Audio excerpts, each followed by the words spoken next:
సేవకుడికి అధికారం ఇచ్చాడు దేవుడు. నువ్వు ఇంటికి పిలిపించుకొని, నీకే ప్రాబ్లం ఉంది? అప్పులా, రోగాలా, పిల్లలేరా, ఏ ప్రాబ్లం ఉంది? నీ సేవకుని ఇంటికి పిలిపించుకొని, ఈమె ఇంటికి పిలిపించుకుంది, సమస్య చెప్పలేదు. నా ప్రియమైన దేవుని ప్రజలారా, సమస్య చెప్పలేదు, ఇంటికి పిలిపించుకుంది. ఏమిచ్చాడు దేవుడు? ఏమిచ్చాడు? ఈరోజు సంతానం నీకు కావాలంటే ఏం చేయాలి? నీ సేవకుని నువ్వు ఇంటికి పిలిపించుకో, నీకు దేవుడు బహుమానం ఇస్తాడు. దేవుడు ఆయన ఆశీర్వదిస్తే అక్కడ ఆమేనంటాడు. గట్టిగా చప్పట్లు కొట్టి దేవుని మహిమపరచండి. నీ సేవకుడు ఆశీర్వదించే అధికారము నీ సేవకుడికి దేవుడు ఇచ్చాడు.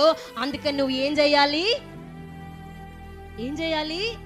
ఇంటికి పిలిపించుకొని ఇంట్లో ప్రార్థన చేస్తే, ఇంట్లో నీకు సంతానం కలగకుండా ఏదైతే అడ్డుపడుతుందో ఆ అడ్డు, ఆ ఆటంకము, బంధకాలు అన్ని తొలగిపోయి నీవు నిద్రిస్తూ ఉండగానే, తన ప్రియులు నిద్రిస్తూ ఉండగానే ఆయన వారికి బహుమానం ఇచ్చును.